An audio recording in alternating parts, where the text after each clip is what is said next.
빌립보서 1장 27절에서 30절까지 말씀입니다. 우리 27절부터 같이 봉독합니다. 시작. 오직 너희는 그리스도의 복음에 합당하게 생활하라. 이는 내가 너희에게 가보나 떠나 있으나 너희가 한 마음으로 서서 한 뜻으로 복음의 신앙을 위하여 협력하는 것과 무슨 일에든지 대적하는 자들 때문에 두려워하지 아니하는 이 일을 듣고자 함이라. 이것이 그들에게는 멸망의 증거요 너희에게는 구원의 증거니 이는 하나님께로부터 난 것이라. 그리스도를 위하여 너희에게 은혜를 주신 것은 다만 그를 믿을 뿐 아니라 또한 그를 위하여 고난도 받게 하려 하심이라. 너희에게도 그와 같은 싸움이 있으니 너희가 내 안에서 본 바요 이제도 내 안에서 듣는 바니라. 아멘. 29절에 그리스도를 위하여 너희에게 은혜를 주신 것은 우리가 흔히 말하는 은혜라고 하는 단어를 우리 인간적인 가치관과 인간적인 그 연약함으로 생각해서는 안 됩니다. 우리가 보통 은혜 받았습니다 라고 할 때는 나의 만족함, 나의 기쁨, 어떤 그런 감정적인 변화가 생길 때 또 때로는 상황이 좋은 상황으로 내가 좀 더 편한 상황으로 갔을 때 나는 은혜 받았습니다. 주님 저에게 은혜를 주신 것 너무나 감사합니다 라고 이야기할 때가 너무 많습니다. 그러나 성경이 말하는 은혜라는 그 단어는 그렇게 가볍고 얄팍한 은혜를 말하는 게 아니에요. 더 깊고 더 높고 그리고 더 넓은 은혜의 의미를 담고 있어요.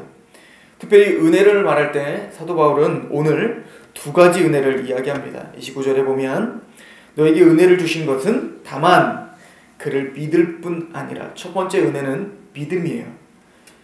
우리가 세상적인 어떤 부귀 영화를 누리고 우리가 뭔가 평안함을 누리는 것을 은혜라고 말하지 않아요. 사도 바울이 말했던 첫 번째 은혜는 우리가 믿음이 생긴 것을 말합니다. 하나님이 우리에게 믿음을 주신 것. 세상의 가치관 가운데 그냥 편안함을 추구하며 그렇게 나의 만족감만 추구하며 이기적인 삶을 영위하고 있던 나를 유턴시킨 겁니다. 즉 나의 그 삶을 변화시켰어요. 회심시켜 주셨고 거듭나게 하셔서 이제는 가장 값진 것이 무엇인지 보는 인생으로 이제 변화됐다는 얘기예요. 그래서 즉 하나님을 보고 보이지 않고 만져지지 않는 그 하나님을 보게 되고 이제 그 하나님의 섭리를 보고 이제는 내 인생 가운데 이제 나를 위해서 사는 것이 아니라 주를 위해서 사는 인생이 됐구나 라고 고백할 수 있는 그런 상황으로 우리를 변화시켜 주신 것. 그래서 죽으시고 나를 위해서 죽으시고 부활하신 그 예수 그리스도를 믿게 된 것. 이것이 은혜예요. 그리고 두 번째 은혜는 그를 믿을 뿐 아니라 이것이 은혜일 뿐만 아니라 또한 그를 위하여 고난도 받게 하려 하심이라. 이것이 은혜라는 거예요. 예수 그리스도를 믿음으로 내가 그분과 함께 고난을 받는 그 길. 이것이 은혜라는 거예요. 그러니 우리가 생각하고 있는 은혜, 복 이런 개념과는 너무도 다르잖아요. 시편 1편에 복 있는 사람은 악인의 꾀를 따르지 않고 오만한 자리에 서지 않고 오직 여호와의 율법을 주야로 묵상하는 자로다. 우리가 생각하는 복과는 너무 다르잖아요.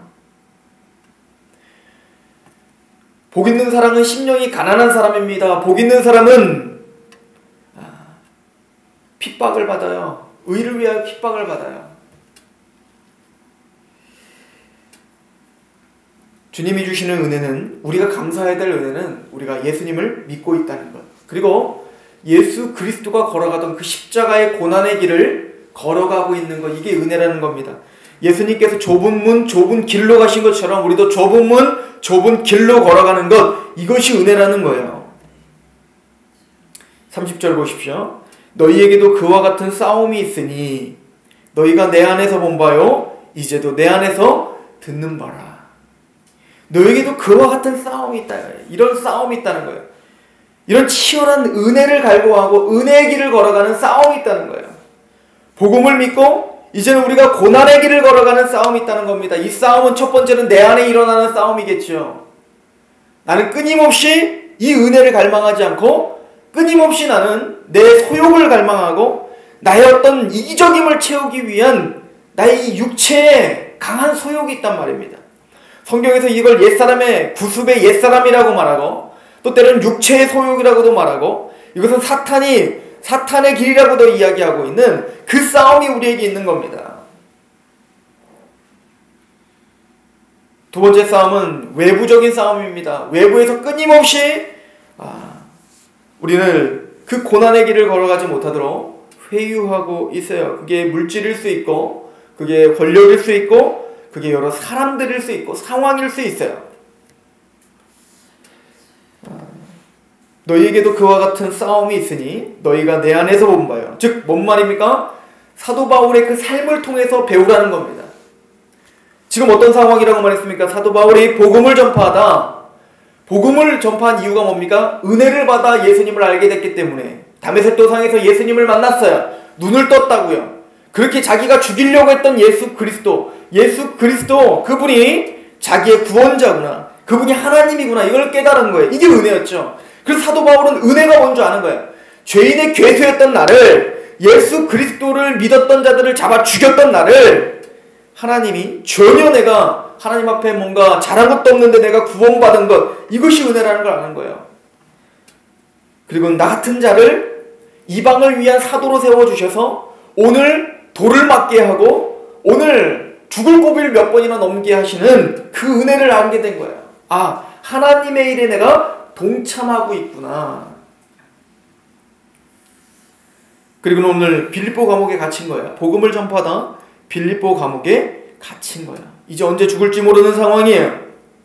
그리고는 사도 바울은 이 모습을 보고 있는 그 빌립보 성도들과 오늘 우리에게 말하는 겁니다.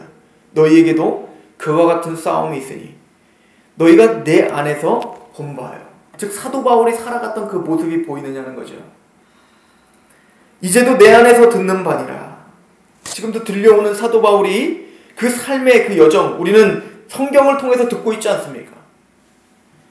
이 싸움이 우리에게 있길 소망한다는 겁니다. 히브리 기자는 이런 싸움에 대해서 힘이 약해지고 또 이 사도들이 다 죽은 이후에 끊임없는 핍박과 더 강력한 핍박이 닥쳐올 때 히브리서가 기록이 됐어요. 그때 히브리 기자는 뭐라고 이야기합니까? 너희가 죄와 싸우되 피 흘리기까지 싸우지 않는구나. 예수 그리스도는 그 죄를 이기기 위하여 우리의 죄를 사하시기 위하여 골고다의 길을 걸어가셨고 자기의 피를 자기의 살을 다 찢으시며 올라가셨는데 너희는 너희의 죄와 싸우되 피 흘리기까지 싸우지 않는구나.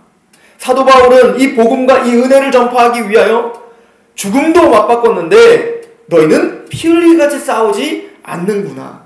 이 얘기는 뭡니까? 사도 바울에서 본 바요 그 안에서 듣는 바를 값어치 없는 것으로 여기는 삶을 너희는 살고 있구나 라고 히브리 기자는 우리에게 전파하고 있는 것입니다. 자 보십시오. 구원을 받았습니다. 예수 그리스도를 믿습니다. 우리가 잘 알고 있듯이 로마서 1장부터 11장까지는 믿음으로 구원받은 것을 이야기합니다. 그럼 믿음으로 구원받은 자가 로마서 12장부터 그러므로 이제 너희의 몸을 거룩한 산제물로 드려라. 하나님이 기뻐하시는 거룩한 산제물로 드려라. 왜요? 너희는 그렇게 구원을 받았으니, 은혜를 받았으니, 그렇게 예수 그리스도가 너희를 위하여 죽으셨으니 마땅히 너희가 너희의 몸을 하나님께 드리는 것이 마땅하고 합리적인 제사 아니냐, 영적인 제사 아니냐, 이렇게 이야기하고 있죠. 사도 바울은 오늘도 말합니다. 27절입니다. 오직 너희는 그리스도의 복음에 합당하게 생활하라. 복음을 믿고 있느냐? 복음을 갖고 있느냐? 그러면 그 복음에 합당하게 생각하라. 합당하게 삶을 살아라. 합당하게 생활하라. 이걸 로마서로 말하면 거룩한 산제물로 드려라. 살아있는 제사, 살아있는 예배, 생동력 있고 역동적인 예배, 이것은 생활이에요. 복음을 갖고 있는 자의 생활이에요. 삶입니다. 행함입니다. 열매 없는 나는 찍어버려라. 왜 그렇습니까? 그 뿌리가 단단하고 그 나무가 확실하다면, 그 복음이 확실하다면 마땅히 열매는 나타난다는 거예요. 이것이 성경의 원리입니다. 이는 내가 너희에게 가보나 떠나 있으나, 첫 번째 복음에 합당한 생활 첫 번째는 뭐냐면 사람을 의식하지 않는 거예요. 사도 바울이 있어서, 사도 바울이 우리의 소리를 듣고 있어서 너희가 그렇게 살아가고 있는 게 아니구나. 사람이 보건 사람이 떠나 있건, 사도 바울이 보건 사도 바울이 떠나 있건, 너희가 한 마음으로 서서 한 뜻으로 복음의 신앙을 위하여 협력하는구나. 내가 보든 안 보든, 너희와 함께 있건 그렇지 않던 너희가 그렇게 살아가는구나. 누가 보든 안 보든 기도하고, 누가 보든 안 보든 말씀 보고, 누가 보든 안 보든 양심의 가책을 가지고 하나님 앞에 그 선한 양심에 따라 그렇게 말씀을 하나하나 살아가고 있는 것, 즉 하나님을 경외하는 겁니다. 사람을 두려워하지 않고 하나님을 경외하는 사람, 이것이 복음에 합당한 생활이에요. 그리고는 이렇게 말합니다. 사람을 두려워하지 않고, 두 번째, 한 마음으로 서서 한 뜻으로 복음의 신앙을 위하여 협력하는 것과, 이것은 모든 인격, 지정의를 가지고 하나님을 섬긴다는 거예요. 자 보세요. 한 마음, 우리의 마음입니다. 정의입니다. 이 마음은 하나가 돼야 돼요.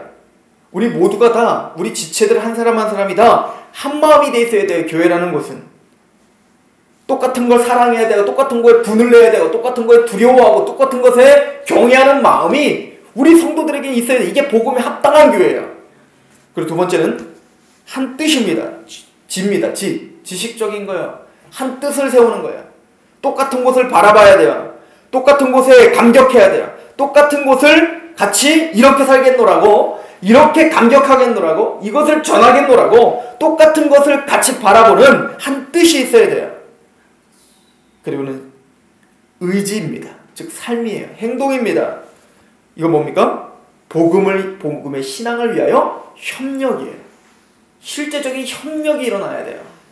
나 혼자 구원받았으니 나 혼자 예배드리고 나 혼자 그냥 기도하면 되는 거 아닙니까? 하나님과 나의 관계니까 무슨 교회 가서 사람들과 같이 무슨 뭘 같이 나누고 왜 그럽니까? 아니요. 그건 성경적이지 못해요. 교회론이 박살난 거예요. 그것은 성경에서 지체가 무엇인지도 모르고 교회가 무엇인지도 모르며 복음이 무엇인지도 모르는 거예요. 성경은 구원을 받았다면 마땅히 모든 성도들이, 구원받은 성도들이 한 마음이 되고 한 뜻이 되고 협력이 일어나야 된다는 거예요. 이것이 빠졌다면 복음에 합당한 게 아니에요.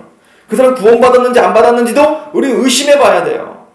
왜 그런 줄 아십니까? 우리 고린도전서 12장을 보겠습니다. 고린도전서 12장 13절입니다.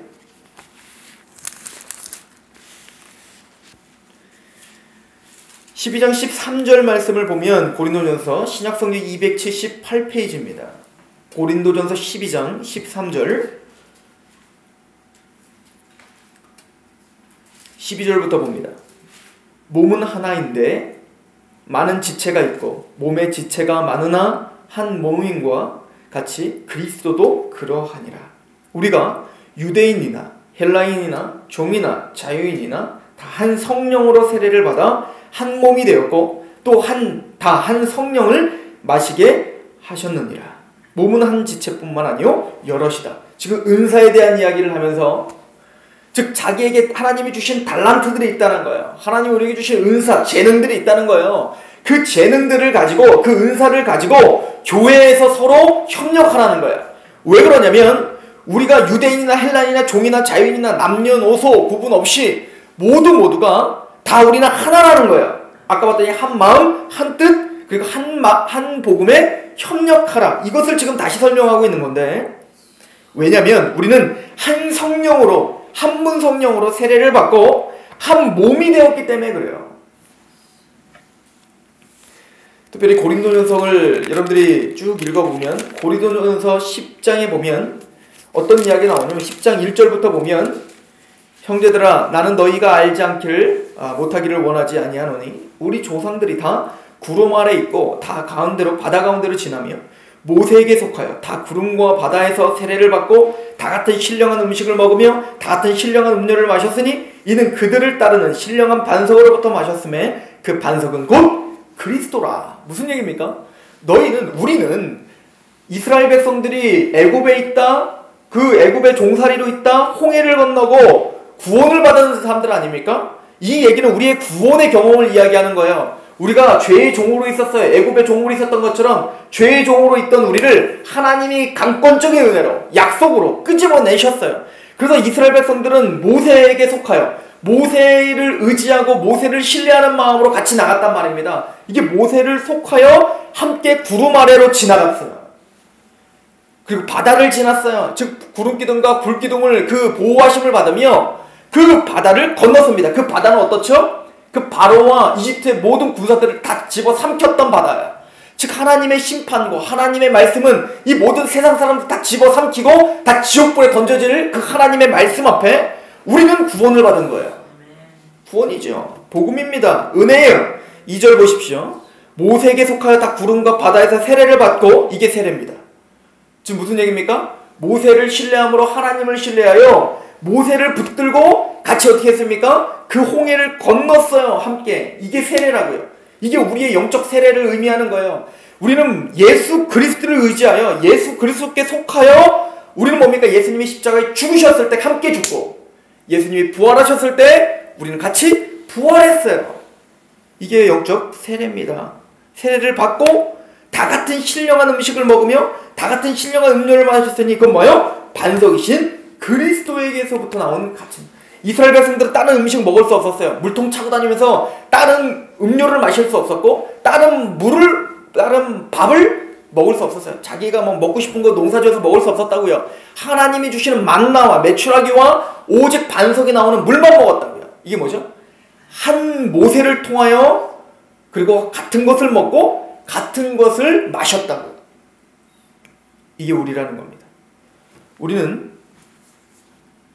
남녀노소 헬라인 유대인 너무너무 다른 사람들이고 생각도 다르고 직업도 다르고 나이도 다르고 다 달라요. 그러나 우리가 공통점이 있는데 한 주님을 통해서 구원함을 받았고 또 예수 그리스도의 살을 먹으며 예수 그리스도의 피를 먹으며 오늘도 살아가고 있는 사람이요. 같은 말씀을 들으며 살아가고 있는 사람들이라는 거예요. 이 이야기를 하고는 11장에 이렇게 이어서 이야기하는 겁니다. 11장에 성찬에 대해서 이야기하는 거예요. 그래서 11장 17절부터 성만찬에 대한 이야기를 한다고요. 예수님이 그 살을 찢으심으로 그 살을 먹고 우리는 그 피를 흘리신 그 피를 먹었다는 거예요. 이해 가십니까? 즉 우리는 한 몸에 참여하는 자예요. 예수님은 한 몸에 참여한 자이기 때문에 그리고는 뭐라고 하는 거예요? 그래서 12장에 그러므로 너희는 한 성령으로 한 몸이 되었다. 그래서 어쩌자는 겁니까? 협력하라. 너희가 한 마음과 한 뜻과 한 복음에 협력하는 것이 복음에 합당한 삶이다 라고 이야기하고 있는 거예요. 오늘 본문에 그렇게 이야기했습니다. 너희에게 하나님이 주신 은혜는 예수 그리스도를 믿을 뿐만 아니라 그 예수 그리스도로 말미암아 고난을 받은 것, 그 은혜를 누리시길 소망합니다. 또한 그 고난을 받는다는 것은 혼자 외롭게 싸우는 게 아니에요. 지금 시간이 없어서 읽지 않습니다. 요한복음 17장을 천천히 묵상해 보십시오. 예수님이 하나님 앞에 대제사장으로서 기도하시는 장면인데 그 기도의 핵심은 이거예요. 아버지요, 아버지께서 나를 보내신 것처럼 나도 이들을 보냅니다. 어떤 길로 보내죠? 고난의 길을 보냅니다. 십자가의 길로 보냅니다. 그래서 어쩌자는 겁니까? 아버지요, 내가 아버지와 하나인 것처럼 저희들도 하나가 되게 하여 주옵소서. 한 마음과 한 뜻과 한 복음 앞에 협력하게 하여 주옵소서.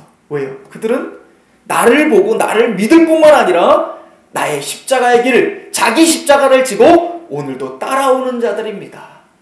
주여, 그들을 하나가 되게 하시고 그들을 보호하여 주옵소서. 하나님은 절대 우리의 싸움을 외로운 싸움으로 두지 않습니다. 그래서 오늘 믿음의 사람들을 같이 한 마음으로 기도하게 하시고 한 마음으로 말씀으로 떡을 떼게 하십니다. 그 은혜에 감격하시며 오늘 하루 내가 그렇게 십자가의 길을 걸어가는 은혜를 누리게 하여 주옵소서. 기도하시길 바랍니다. 하나님 아버지, 너무나 감사합니다. 우리가 주님 앞에 있습니다. 우리가 주님을 믿은 것, 주님을 바라보게 된 것, 하나님을 믿은 것, 이것이 은혜인 줄 믿습니다. 그리고 하나님이 우리에게 원하셨던 것처럼, 주님께서 우리에게 요구하신 것처럼 자기 십자가를 지고 따라오라고 말씀하셨습니다. 좁은 문 좁은 길로 걸어가 주 하나님의 은혜 가운데 감격하며 자랑하며 승리하게 하여 주시옵소서. 오늘도 여전히 여러 가지 산지한 문제들을 가지고 우리가 살아갑니다. 사도 바울이 말한 것처럼 내가 부에 처하나 빈에 처하나 자족하는 일체 비결을 배웠으니 내게 능력 주시는 자 안에서 내가 모든 것을 할 수 있습니다. 주여, 그 믿음을 갖고 우리가 그 고난을 능히 승리하여 하나님의 복음의 사람, 복의 사람, 복음에 합당한 사람이구나 라는 칭호를 받으며 그렇게 살아갈 수 있도록 주여 우리에게 은혜를 베풀어 주옵소서. 그렇게 역사하실 하나님을 기대하며 예수 그리스도의 이름으로 감사하며 기도하옵나이다.